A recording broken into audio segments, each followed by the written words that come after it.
আজকে দেখতে দেখতে মর্নিং ওয়াকের 37 দিন। চলো হেঁটে পিটি এক্সারসাইজ করব, তখন দেখা হবে। এখন হাঁটা কমপ্লিট করি আগে।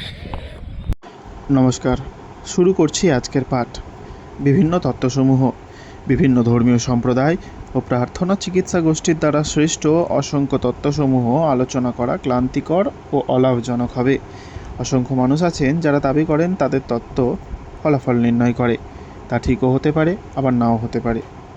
আপনারা জানেন যে ফ্রান্স আন্টন মেসমার 1734 থেকে 1815 নামক অস্ট্রীয় চিকিৎসক, যিনি প্যারিসে প্র্যাকটিস করতেন, তিনি তার রোগীদের দেহে চুম্বক ব্যবহার করে দেখেছেন যে আরোগ্য লাভের ক্ষেত্রে অভাবনীয় ফল পাওয়া যায় এবং রোগ সারে।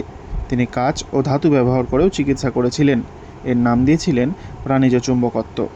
পরে তিনি এই পদ্ধতি বদল করেন এবং সম্মোহন বিদ্যার সাহায্যে চিকিৎসা শুরু করেন। অন্য চিকিৎসকরা বলতেন তিনি পরামর্শের মাধ্যমে চিকিৎসা করতেন। মনোবিজ্ঞান, মনোরোগ বিশেষজ্ঞ, অস্টিওপ্যাথ, চিকিৎসক এবং গির্জার লোকজন যা করে সবই অবচেতন মনের বিসর্জনীন শক্তির সাহায্যেই করে। অনেকে দাবি করেন যে তাদের তত্ত্বের দ্বারাই আরোগ্য লাভ করেছে।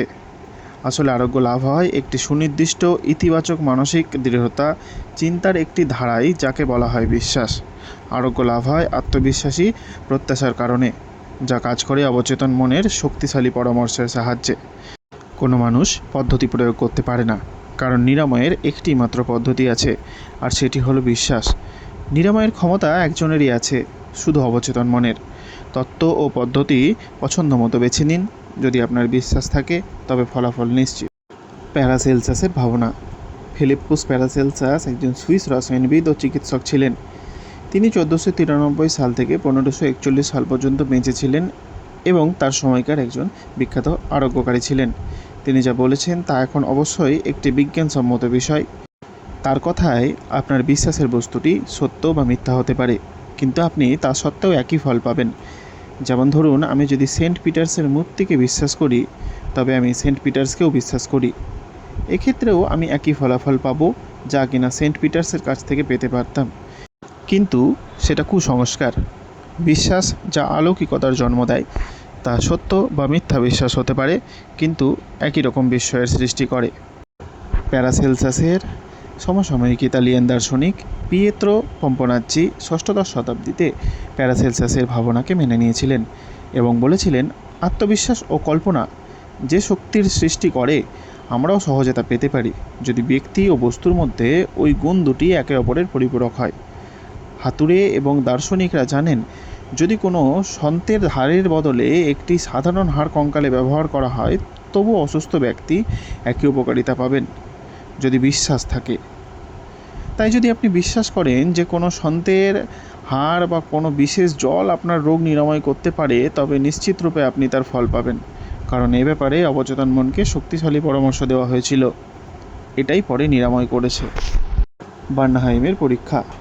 হিপ্পোলাইট বার্নাহাইম 1910 থেকে 1919 সাল পর্যন্ত ফ্রান্সের ন্যাসিতে মেডিসিনের অধ্যাপক ছিলেন। তিনি ব্যাখ্যা করেন যে চিকিৎসক রোগীকে যা পরামর্শ দেন তা তার অবচেতন মনে জন্ম নেয়। বার্নাহাইম তার পরামর্শ চিকিৎসা পদ্ধতি বইয়ের 197 পৃষ্ঠায় একজন লোকের গল্প বলেছেন।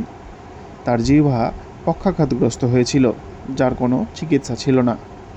ডাক্তার সেই রোগীকে বললেন যে তার একটি নতুন যন্ত্র আছে, যার সাহায্যে তিনি তার রোগ সারাবেন। তিনি একটি থার্মোমিটার রোগীর মুখে ঢুকিয়ে দিলেন। রোগী কল্পনা করল, এইটাই সেই যন্ত্র যা আমাকে ভালো করে তুলবে। কিছুক্ষণের মধ্যে সে আনন্দে চিৎকার করে উঠল, যেন তার জিহ্বাকে আবার ইচ্ছে মতো নাড়াতে পারছে। বার্নাহাইম বলছেন, আমাদের কাছেও এই ধরনের কেস আছে। একবার আমার কাছে এক যুবতী এসেছিলেন, যার 4 সপ্তাহ থেকে পুরোপুরি কথা বন্ধ হয়ে গেছে। পরীক্ষা নিরীক্ষার পর আমি ছাত্রদের বললাম, বিদ্যুতের সাহায্যে কখনো কখনো গলার স্বর তাড়াতাড়ি চলে আসে।